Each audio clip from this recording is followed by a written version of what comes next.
Hey y'all, welcome to Cooking on the Farm. I'm Rachel and today we are making Swedish meatballs. So I am making a big old batch. I'm making a double batch, kind of.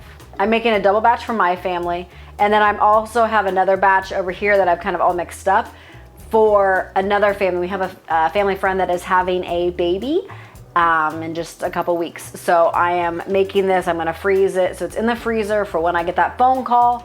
I'll pull it out and throw it in the oven and heat it up, get it going, and then take it over and see the new baby.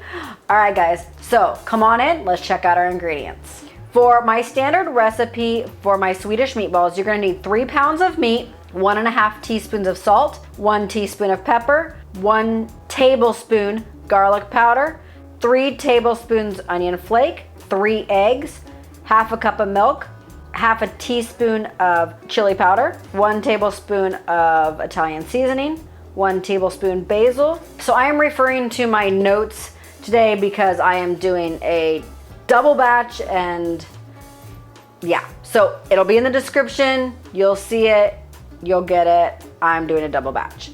All right, so I've got my salt and pepper. They are mixed.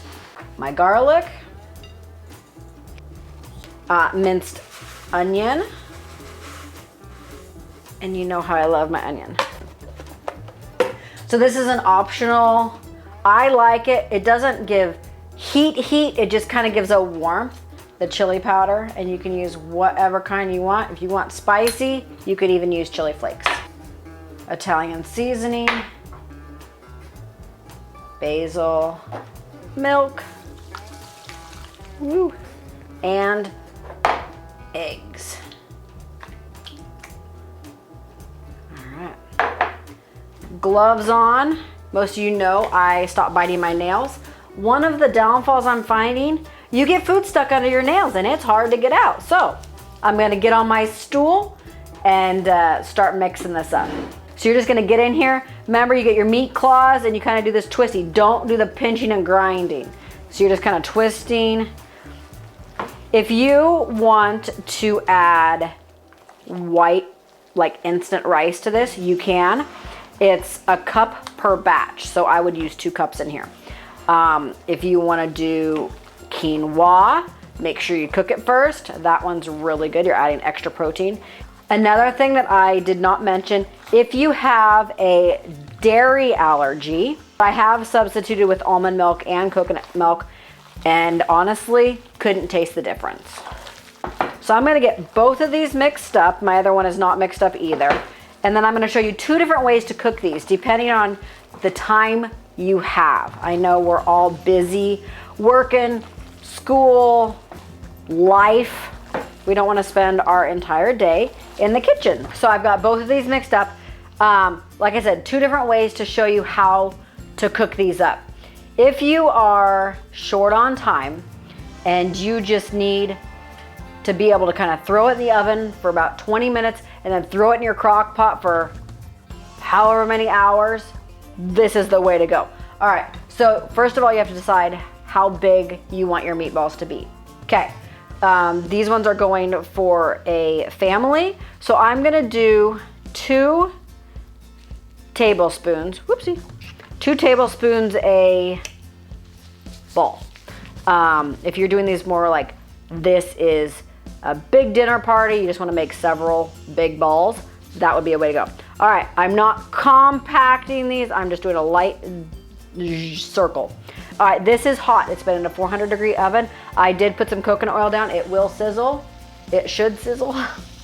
Our goal for this pan is to be hot so the meatballs start cooking. So I'm gonna do these balls on this. When I get done with these, putting them on here, I will bring you back and show you how to do my next batch. Because we want dinner done at a decent time, I did had David turn the stove on just kind of a medium heat to keep my pan hot and to kind of get these guys started cooking.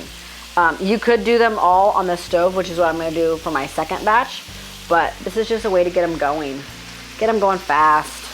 So I'm gonna put this pan in my 400-degree oven. And I'm gonna set my timer 20 minutes, I think. And then we're gonna check it. And like I said, you just want them to do brown. And then we're gonna throw them in our crock pot behind us. I'm gonna do the same thing. I'm gonna make the balls. I'm gonna put them on here.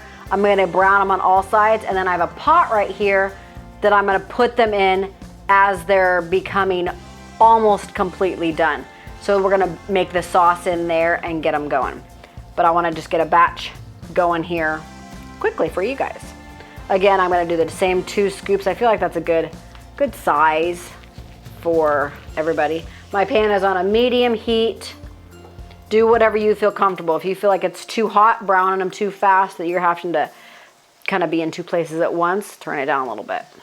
I may be adjusting or having David adjust because my hands are not exactly friendly for touching every appliance that we have. And with the white rice, the instant rice, you want to put it in raw because it browns and it kind of toasts up and it's super delicious. And the same with the oatmeal. You don't want to cook it, but the quinoa, definitely cook it or you're going to make some people have tummy aches. So I'm just gonna rotate these guys. They are not gonna stay in perfect ball form.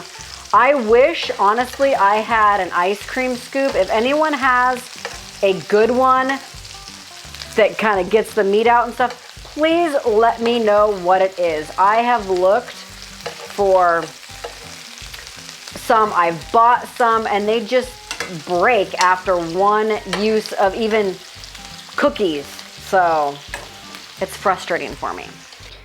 All right, so I got my 3 cans. I've got some lemon juice. You're gonna need about a tablespoon per batch and some nutmeg, about a teaspoon. And then I'm going to do about between a quarter and a half a can of water. You can taste it and see if you want more or less. Not being wasteful, we're gonna scrape the sides of our cans. So if you want a super thick sauce, use less water. If you want a super thin sauce, use more water. So I'm gonna give this a good mix. And you wanna stir till you get out most of the lumps. I mean, they'll cook out. Now I'm gonna put my meatballs in here, and I'm using a slotted-ish spoon because I don't wanna take all the oil, grease, whatever with me. A little's okay, a lot not so hot. So then I give these guys kind of a little stir so that everybody's got some of that broth. I'm gonna move it over here. I'm gonna turn this burner on kind of a medium high. I wanna get it boiling, and then I'm gonna keep it kind of at a low simmer, just bubble every once in a while. So I am literally just gonna do exactly what I did over there. Put these balls in there. These balls are pretty well cooked. So if you're gonna freeze these, you would freeze them at this point right here before you put them in the sauce. If you wanna do spaghetti or something like that, you just need some meatballs. All right, so same thing, give it a stir. So just get everybody covered. All right, guys, so these balls are in here. Again, they're not 100% fully cooked. It takes about 10 minutes of boiling, simmering to get them all fully cooked. I'm gonna put a lid on this, and I am gonna just let these do their thing. Those guys back there, they're still doing their thing. And I've even got some in the oven that I'm gonna pull out here in a few minutes and let them completely cool, throw them in a zippy bag so that I have meatballs for whenever we want meatballs. All right, I'll bring you back when all this is done. I'm gonna take this over, we're gonna put this on our table, and I will show you what our plates look like, and then we're gonna eat.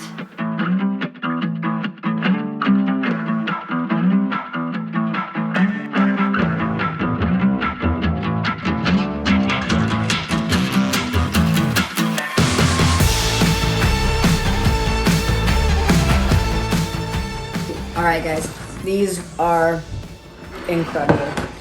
Again, I'm gonna stick this in the fridge.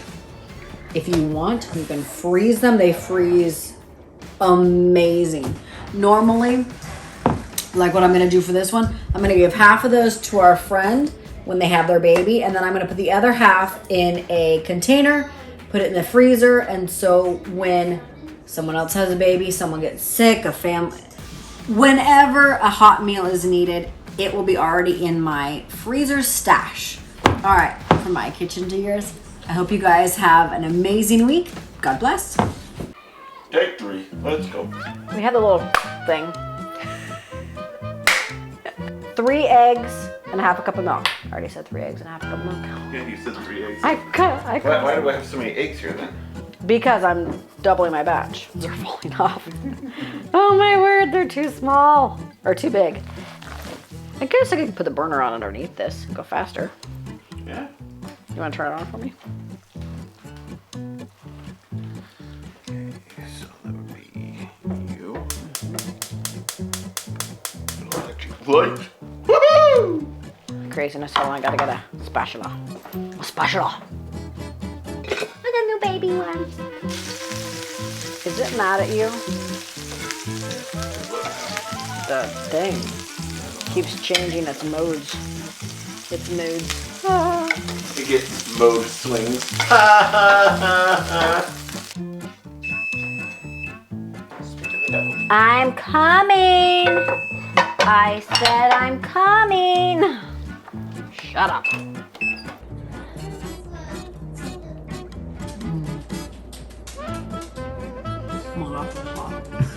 All right, y'all. So I wear this apron. I love this apron, and it says poo on it. I love. Well, I can't touch it. There we go. I love Eeyore. Like, absolutely my favorite character. Go to Disneyland. I cry when I see Eeyore. Yes, I know, guys. I know I have a problem. It's okay. Well, we went to visit family for Christmas. My brother-in-law was stating that he thinks it's kind of funny that I wear something that says poo when I'm cooking, that it's not appropriate.